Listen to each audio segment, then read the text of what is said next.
Welcome to the Women's Motorsports Network podcast, the show that puts the spotlight on the incredible women who fuel the world of motorsports. From drivers to crew members, engineers to fans, and everyone in between, we're here to celebrate the trailblazers, dreamers, and doers shaping the sport we love. Each episode, we share inspiring stories of females of all ages from every corner of the motorsports universe, past, present, and future. It's a journey through the seasons of life filled with heartfelt moments, laughter, and a whole lot of horsepower. So whether you're a lifelong fan, a racer yourself, or simply curious about the extraordinary women behind the wheel, settle in, relax, and enjoy a fun and uplifting ride with us. This is the Women's Motorsports Network podcast, connecting and celebrating women in motorsports, one story at a time. Let's hit the track.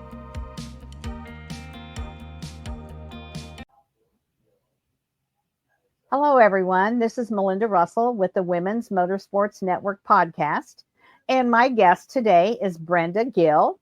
Brenda, I'd like to first welcome you to the show. And then would you please just share a little bit about yourself so we can get to know you better? Thank you, Melinda. It's my pleasure to be here today for you and for representing women of the racing motorsports and whatnot. So a little bit about me is so it goes all the way back to like high school. I hung out in auto shop with the guys, with the gearheads, all the racing cars. It was always kind of really exciting for me. It kind of lingered into like my early 20s and whatnot. And then I kind of went to college, got married, did all the fun stuff. And then this whole racing thing circled back around when my grandson, he showed some interest, and we met the Fitzpatrick team, the family, Chris and Eric, and they introduced us to the racing. And here I am 30 some years later. And now I'm right smack dab in the middle of this whole racing thing. And it's really super exciting. Yeah. And they're great people. Yeah, they are. You couldn't be connected to better people than them, for sure. So how old is your grandson, and when he got interested, how old was he? So he just turned 11 October. But his first race, this is his third, this is going to go into his fourth season. And he started at 8 years old. He was just on the cusp of 7 and 8 and started in rookie and won his first year championship. And then he's been a 3-year champion now, this year, a double champion. So we really push him hard, and I'm behind him all the way. This year it was really tough because it was 2 karts and 2 classes. And Chris and I worked really hard with him, as well as, the dads and stuff. Yeah. To keep him on track. So he loves it. He still loves it. We're still doing it, and I love it. And my involvement in it is basically his pit crew person, and running his Facebook page, race team page. Okay. Hang on. So what is his name? We should mention his name for sure. Joshua Gerals, and he's under obviously the Fitzpatrick race team, but he has his own called Gerals Racing. And spell that for me. Gerals is Jarrells, and then racing. Okay. All right. That way I can keep track of him and follow him and see what you're up to. So you're the pit crew. So, I mean, what is this that you do? So when I try to get to the pits early, because obviously it's a whole lot. A lot of people don't realize what goes into setting up a pit. Exactly. So I setting up the tents, and then pulling the carts out of the trailer, and then setting them up on the racks, and, lining them up, and, making, there's gas, there's, oil. Do we have to do oil changes? And then just all the, just people, whoever is available. Sometimes it's Stephanie, Chris's wife, and I will, make sure the gas tanks are full, the air pressure on the tires, do they need if they don't have time to get the oil changes done, we've done a couple of them. So I'm learning as I go, because I'm not like automotively inclined, even though I've been in the automotive industry for years. It's a little different realm. So, so I do that. And then once we're ready to get him on the track, now he's older, he's starting to push his own cart out, but we were, since he was little, doing that for him and helping him. And So now I make sure he's ready to go. His cart is started up, and boom, he's off and running his, whatever lap or heat he's in. And then when he comes off, I'm there to get him and make sure he gets back into the pit. This year it was super tough because it was back to back clone and predator with 2 classes in between. So it was a lot of work. Yeah. But yeah, so that's what I do for the most part. And then of course, sometimes if I struggle starting the motor or whatever, I'll have one of the dads or someone help me, because sometimes it's challenging, Yeah, it can be for sure. Yeah, so what is it that made you want to be, I mean, I realize it's your grandson, but Yep. a lot of grandmas go and sit in the stands and they watch. They're not the pit crew. What made you want to be part of the pit crew? So, well, there's a little history behind with Josh even getting in racing, and a lot of it has to do, it was more of like a therapy for him. So Josh lost his dad at 7 years old. Okay. Oh, I'm sorry. Yeah, his dad passed, and we tried several different things, and there was a lot of aggression and whatnot. So when he saw this when he was younger, he wanted to do it, but too young. And then when we met the Fitzpatrick's team in, I believe it was 21, 22 at the Autorama, we started talking, and he realized, oh, he can do this.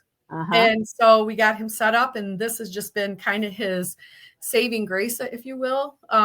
Just it's his therapy. It's like he gets out there and he says, my dad's riding with me. And he drives he drives a legacy car with his dad. So it was that. Plus I've always, been kind of one of those, I love to race. I love to drive fast, kind of, one of those things. And just, he's my grandson, like I'm his little hero, right? So to speak, he, hey, let's go a little faster, since he was a little boy, and he's still a little boy, but now he's getting older, and it's like, now we're both enjoying this together. And then now his mom is starting, he has 2 younger siblings, and she can't make it as much to the track as she would love to.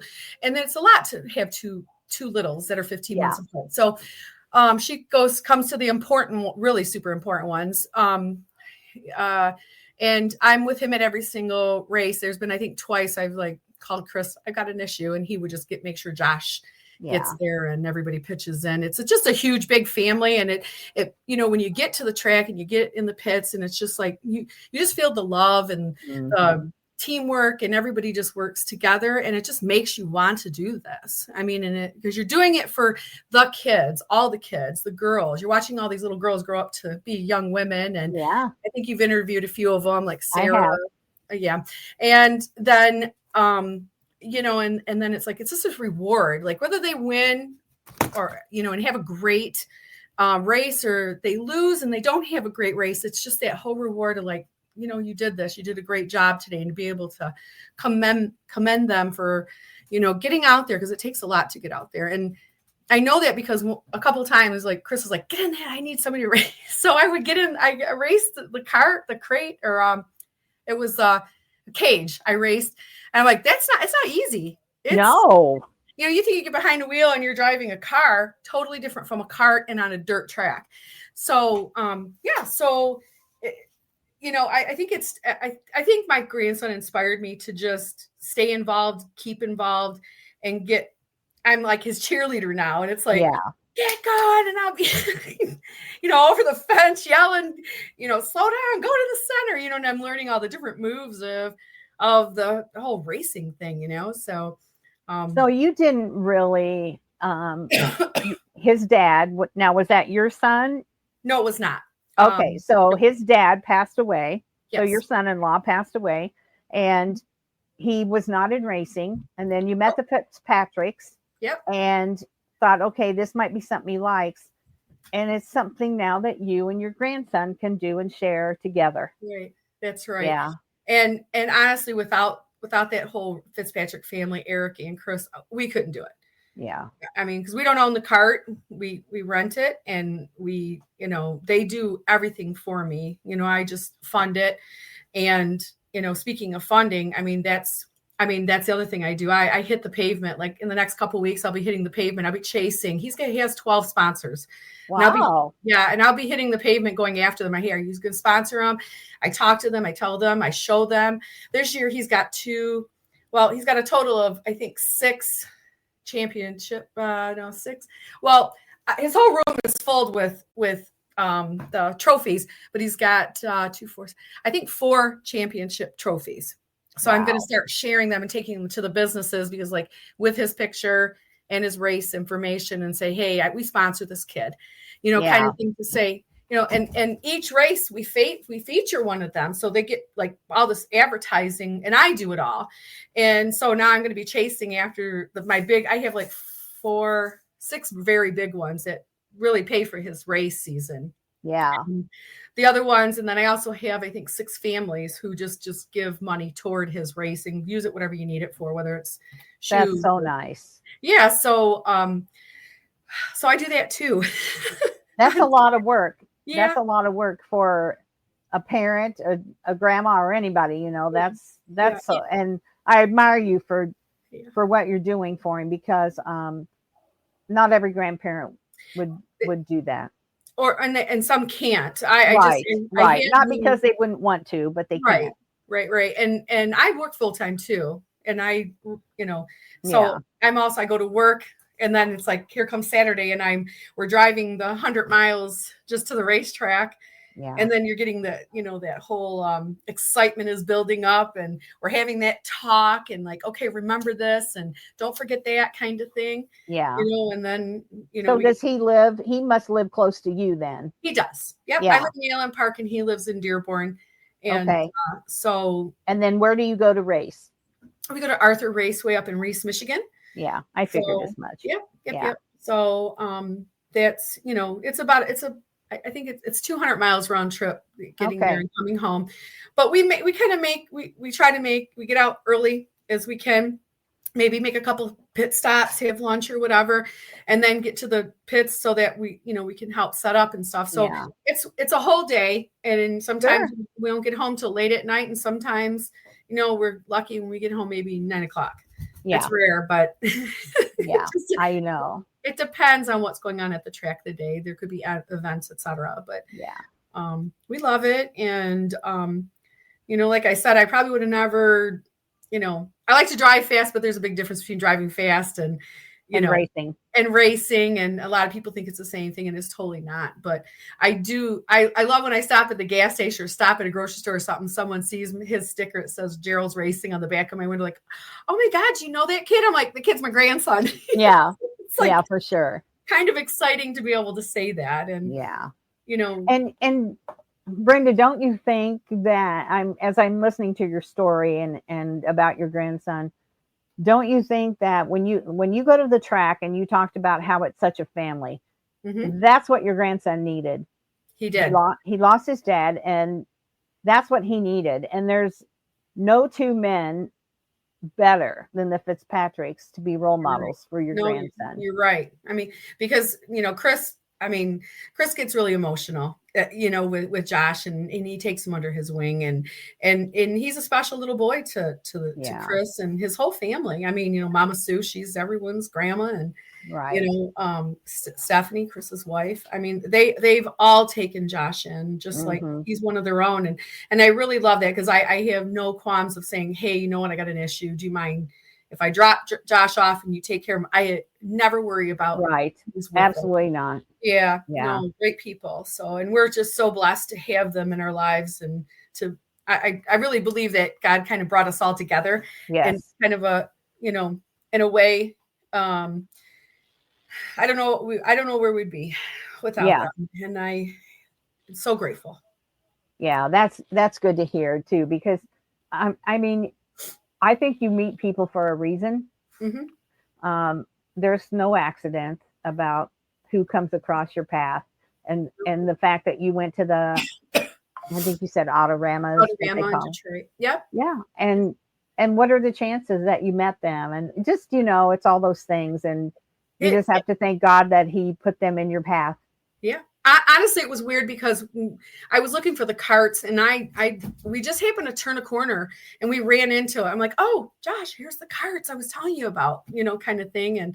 And because Autorama is our thing every year. And now I'm bringing my little guy that's 2. He'll be 3 years old. That's now his thing. He wants to go see the cars and he loves watching Josh race. Yeah. So now I got another one kind of coming up. Yeah. And so when we did meet them, it was like, actually it was a fluke. It was meant to be because, like I said, I was looking and then I kind of forgot about it because we were watching the cars and I turned the corner and I'm like, oh, here's the cards, Mm-hmm. you know? And so is that his little brother then? Giovanni. Yeah. He has Giovanni who will be 3 in March. And then he has Damon who just turned 2. Okay. So, yeah. All right. So he's big brother to two little guys. Yeah. So, what's your favorite part of doing all this? This is a lot of work and expense and yet you have to love it or you wouldn't be doing it. So what's your favorite part? Yeah. So I got a couple of favorite parts. I think the main thing is just talking about it and talking about our team and how great they are. And I mean, we have just as many great girls who drive as boys who drive. And then just the families are all it's a big happy family. And I tell my sponsors, Joshua sponsors this. I'm like, this is what's going on. This is how it is. And to be able to talk to them and tell them, and they see my passion in this whole racing thing. They're like, are you sure you're not driving? I'm like, no, I don't drive. I'm like, I'm doing this. I'm like, I'm doing this for him and to make sure that we can continue to race and to be able to afford it. I mean, it's not as expensive as hockey, but it can be pricey when you're replacing white wheels and bodies. And we've done all this, right? And tearing up other things. And it happens, that part of it I love because the sponsors, I think, contribute to Josh because for one, they get to see him race. I put it live on Facebook. Every single race is live on Facebook, on his Facebook page. They watch him, they follow him. I post everything on his social media, my social media, and it's flooded between May and October, nothing but racing. So, I mean, he's got like over almost 400 followers, I think, just on his own race page on top of my friends. And then the second part is just actually when that first race day is just so much adrenaline and so much excitement. And sometimes I get a little emotional and, teary-eyed, and then I'll be watching him. And then when he wins that heat or he wins that, final race for the day, it's just so emotional for me, and just, God, he did it kind of thing, and those are my 2 favorite parts is getting it kicked off. And then what's coming out of all that hard work that is put into it, whether it's myself, it's Chris, or the other dads who help me, along the way. And the other thing about it is there's just people that listen to this podcast probably think I say this every time, but I do probably. There's so many life lessons that he's learning, and there's things that he's absorbing from the people around you and all these things that you would have never been able to share with him in this short of a time period. Right. Yes. Would he have learned it over the years or through high school? Yes. But he's 11 and he's learned adversity. Like when something goes wrong with his cart, what do you have to do? He's learned to keep, don't give up. He's learned what it feels like to be part of a family outside of your blood family. Mm-hmm. All those things, Brenda, he's going to have with him the rest of his life. That's right. And that's what's important is he's learning life skills at a very young age. And a lot of kids are not fortunate enough to have that. No. And he does. And a lot of it, to be honest with you, it actually comes from the girls empowering him because the girls on the team, whether it's Cammie or it's Sarah or Amelia, they love Josh and they empower him. They're like, you can do this. They're his little cheerleaders, you got this, you can win this. And then he looks up to them like, oh, these are my sisters I've never had and I never will have. And they love me, they love me like I'm their little brother and blah, blah, blah. So, I mean, it's super exciting just to watch the excitement in the girls and even his little friends. Like, well, he's the smallest out of all of us. I shouldn't say little friends, but they're all about the same age, like Calvin, Fitzpatrick, and then there's Cody, Ludisher. They're all like super close. And then we got little, Cohen coming up, racing. And like now Josh is like, people are looking at him like, oh, I want to race like him. I want to be as good as him. But I'm like, no, you got a behavior that you gotta you have to practice and you have to behave like a true, race Yes. car driver. You have to have Yes. sportsmanship. You can't get mad. You can't, throw things or whatever now, because people are watching you. You're not Right. just racing a cart. There's a little more to this. And then sometimes we got to adjust that attitude and behavior, because he's so passionate, he's so emotional that he takes it to the next level sometimes. And I kind of sometimes wish he wouldn't, but it's part of it. I mean, I've And seen that's part of learning how to control that. No, it is. I mean, I've seen the girls come off the track crying, for rightfully so. It's no different than the boys coming off the track crying. I mean, Right. this is their, this is what they do. They love this. And the other thing is, I think there's two girls. Sarah's into karate, and he come home last week and he says, "Gee," he goes, we need to find a karate school. I want to be as good as Sarah. She's this black belt and she does all this stuff, and now she teaches." He goes, "I want to take up karate." Yeah. I'm like, so it's like he's learning, and he's watching these, other boys and girls do different things and wanting to, learn stuff. Sure. So yeah, I mean, and really cool. Such good influences they are. Yeah. Those kids. Yeah. They're wonderful. They're some of the best. Yeah, they are. Kids. We couldn't ask for a better family to be a part of, It's so you've got a grandson racing. Yep. Would you recommend motorsports to a family if they, let's say that you're at Autorama and there's a family that comes up and they have a little boy or girl? What would you say to them about motorsports and what it's done for your grandson and for you? Yeah. So this is kind of cool, because I don't think, if it wasn't last year, it was a year before last.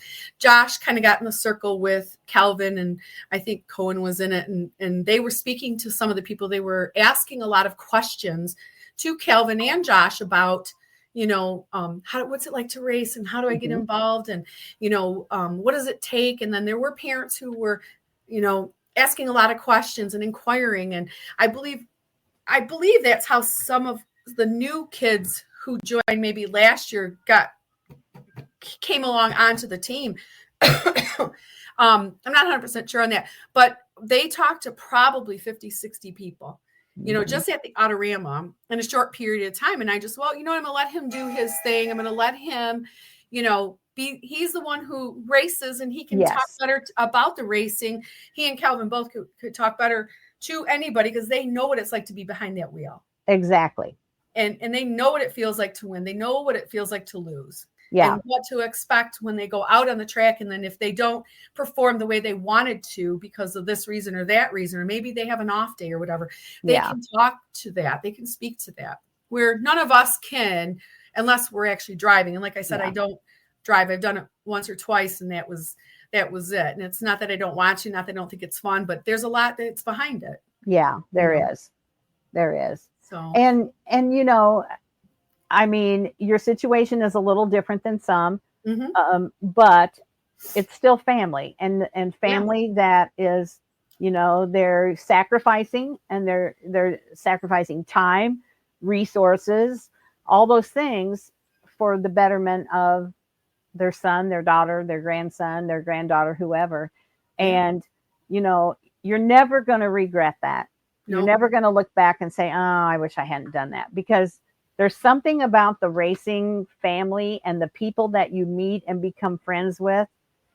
I always say, if racing, if they banned racing tomorrow and nobody could ever race, I would still have all of you as my friends. Yeah, that's true. Because there are things we do outside of the track. We try to get, we went to the Marfark the banquet this weekend, and we all sat together. We all dressed we represented the Fitzpatrick race team. We all wear black, and then the ladies wore some orange scarf or something. Orange and black is the color, and we looked great. We looked fantastic. And they're like, "What is all this orange and black?" And they were asking, and we're like, "Hey, this is our team. This is our people on our team." And they couldn't believe how big the Fitzpatrick team has grown. Oh, it's really grown. I mean, it was pretty big when I started about 3 years ago, but we're big now. Yeah. And I bet it's probably 50 strong easily between the drivers and parents and whatnots. And, Yeah, I Yeah. mean, we make a difference when we go places, Yeah, I'm and sure you do. our children behave very well when even if let's say we I think there was an activity where racing got canceled and we said, hey, let's go do I don't know, we went some place where they go jump around and Yeah. that kind of thing, and they were well behaved and they all Yeah. played together, and it's just really cool. It is really cool. Recently, back just before the holidays, I had all the moms over. I said, come on, it's my treat to you guys because you guys are so great to Josh and I. And I took care of them. We went and did a pottery thing and had them come Nice. over, and we got to we actually really kind of share our thoughts and whatnot with racing, the upcoming season, talk about stuff, and actually have a nice dinner together that I made, and then we had a sleepover. It was super fun. It was great. That sounds like a lot of fun. Yeah, and I mean, we do things like that because we're family. Yeah, absolutely. So your season will start probably Mayish, yeah, because of the weather here. Yeah. What are you looking forward to the most? So this year's going to be a little different. We were pounding really hard for the double championship. We weren't sure that we were going to get one, but we walked away with two. So this year we're like, okay, we always say every year, we're just going to focus on getting his driving to be, his driving skills to be better, and his demeanor and everything else. But somehow we end up, okay, we're going to go for the championship. But, it's like we go in with, let's strategize, and we strategize. We've already started having conversations, and what are we doing with the cart, and how are we driving, and how many races are we going to run this year, and what is our focus? So we do this whole planning over conversations, phones, in persons and whatever. And it's just kind of funny because we always start out doing one thing and end up taking the championship home. So I mean, it's, we always have a positive outlook of what we're going to do, but whatever happens, nobody really gets upset about it. We just like, okay, well, that didn't work. Let's try something else. And then maybe that does work, or maybe we have to try something else again, but, the great part is that we strategize together, and we come up with a plan, and we have plan A and B, and then just in case we have a C plan. Yeah. So, and that's something to learn about life as well. You're teaching him, goals and how to reach them, and what happens. And maybe you have to pivot, and go down a different track, if you will. Yeah. And so, I love what you've done for your grandson, because, who knows what he would be doing without you and helping him race. And not to say that it's the only thing that could have, helped him in that terrible situation, but it certainly was something that did help. And so it was good for you, and it's been good for him. It absolutely. I mean, and we tried flag football. We tried football. We tried basketball. We tried baseball. None of it. But this, 100%. He was all in. Yeah. And so it was truly a blessing in disguise. Yeah. That's great. Yeah. That's so cool, for sure. Yeah. So, do you think that this is something that he'll continue with for a while?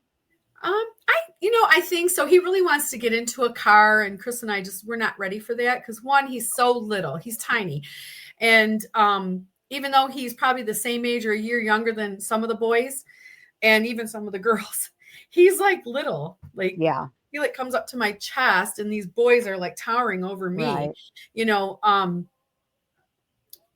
We're looking maybe another year or so, but then we're looking at a different type of expense and different types of, we have to re-strategize how we're going to do that. So I know he wants to, and I know he's looking forward to going to see Amelia, because she's going to be racing, I think, at Flat Rock and a couple other places. So I think I'm like, listen, this is what she had to do to get there. Right.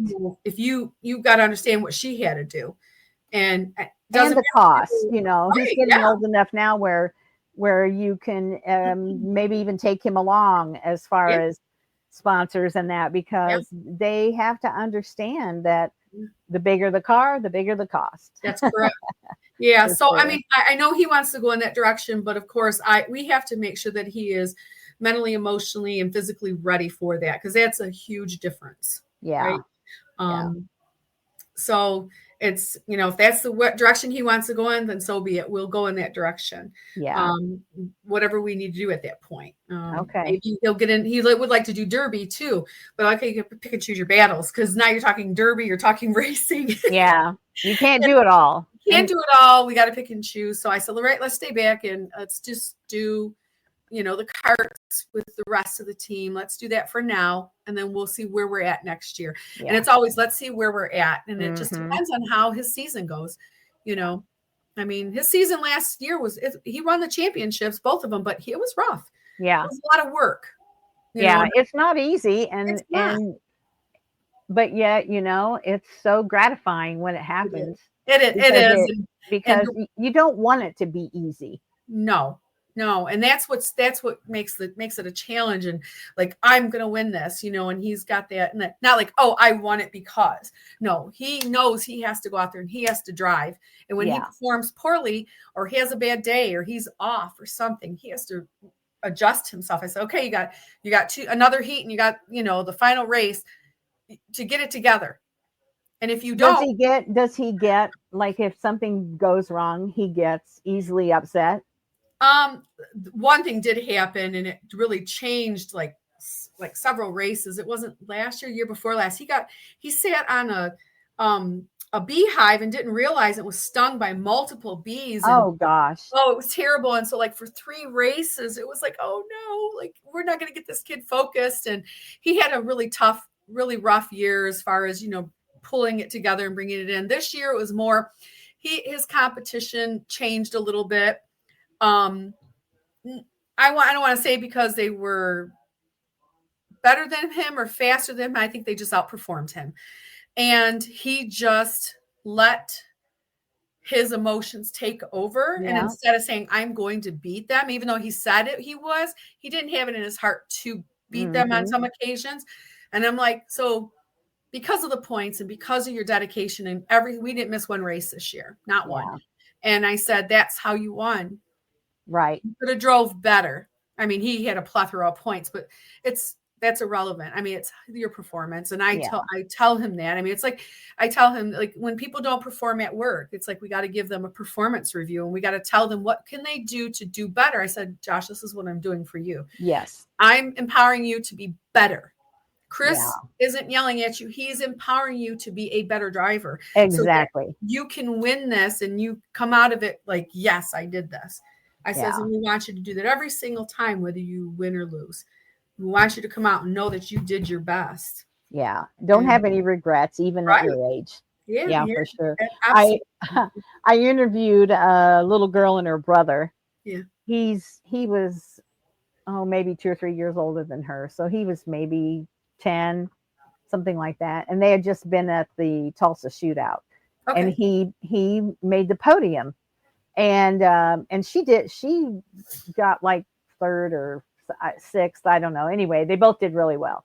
Yeah. And I interviewed them and it was interesting. I asked them, so when you have a bad day at the track, what do you do?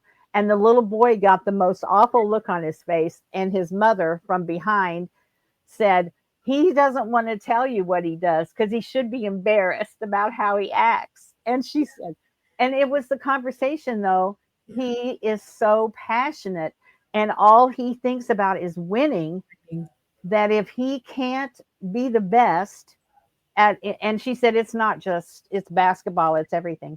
It's just his passion for what he's doing. Yeah. And we kind of laughed about it. And the little sister said, I just go to the trailer and figure, I got another race. It was so cute, but they just feel so serious about it. And, as kids, they think, well, this is the most important race ever.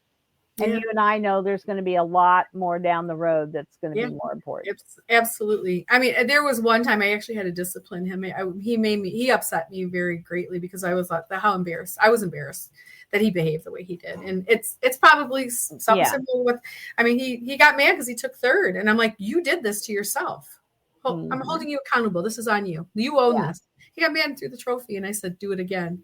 Yeah, it was brutal. So, Yeah. and then I had him like, okay, go talk to Chris because he's like, he was just saying things he shouldn't have been saying, and Yeah. go talk to Chris right now. Well, but you know what? That So was a good learning it experience.